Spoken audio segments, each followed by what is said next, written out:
let me give you my sense of what I think happened last night. Obviously, there was a dramatic movement in the last 2 weeks of the campaign away from this candidacy. Every poll missed it. Our polling missed it. Every other poll that I know about missed it. There certainly was a tightening race and a race that turned into a dead heat.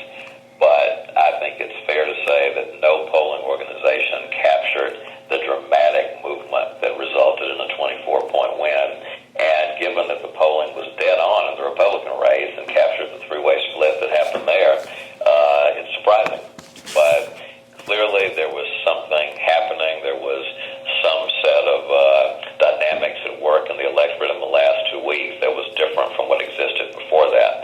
We know that there will certainly be a lot of speculation, analysis that this race came down to one decision, the decision over the health care vote. Candidly, that's not what the trend line of the race really indicated. The race tightened substantially after the health care vote, and then frankly it opened back up again. And our polling showed that the race had opened back up to a double-digit lead, 13 points, 16 points if you weighted a predominantly black sample in early May. And then, frankly, we showed the race collapsing again. And we still don't have a good handle on why the race collapsed after that. Obviously, we were not subjected to a negative television attack, not in any real sense. We were not subjected to any adverse free media. It just seemed that there was, for whatever reason, an accumulation of doubts that built up around the state. We had a substantial drop-off in both black and white support in the final 2 weeks of the campaign, and I take the blame for that as a candidate. When you lose 62 counties, there's not a room for a lot of microanalysis of the campaign. The voters rejected me as a candidate, and I won't say they rejected the message. I'm not sure that's fair to say, but we did not do a good enough job as a campaign making our message relevant and resonant with the Democratic core voters. I do think that a perception built in some circles that this campaign lacked a core and this campaign lacked a central premise. And again, that critique is ultimately one that I accept as a candidate. Voters knew what Ron Sparks' campaign was about. They knew it was about expanding gambling, the lottery. I'm not sure enough voters knew what my campaign was about. And too many voters thought that my campaign was about a very abstract proposition: can a black be elected governor?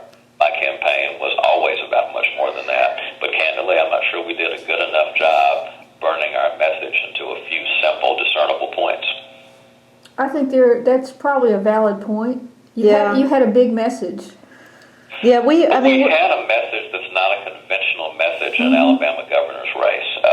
Alabama governor's races tend to be driven by personality, and they tend to be driven by sometimes a few basic issues.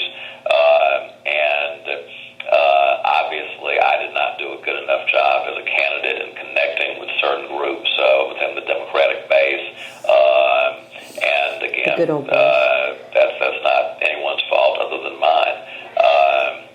Certainly, there was a group of voters who held certain issues against us. I think it's pretty clear the most consequential one of those would have been health care.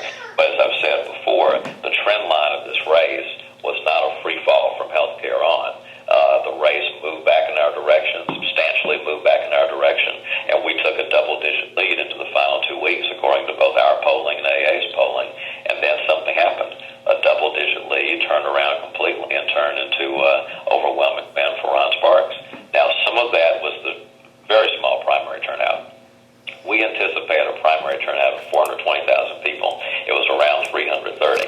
And I'm not going to say that the 90,000 that we lost by was the 90,000 turnout difference, but there's no question that any campaign that is able to ID voters and assumes a turnout model on a certain level, if they miss by a large amount, they may very well find themselves on the losing end by a certain amount. That's exactly what happened to us. Sometimes you lose a 24-point race and you're behind the whole time, something you can do. This was a race that dramatically broke away from my campaign at the last minute, so I certainly don't want to suggest that the campaign couldn't have made tactical and strategic choices that could have arrested that collapse, but the reality is that we didn't make them, and there was a dramatic erosion of a kind that I've not seen in the last 2 weeks of the campaign. I'll be very direct with with you, yesterday's result was a thoroughgoing rejection by the party. There's no sense that, wow, we closed the gap to 24 points, as there was, frankly, in 2000. I'm ready to move on to another phase of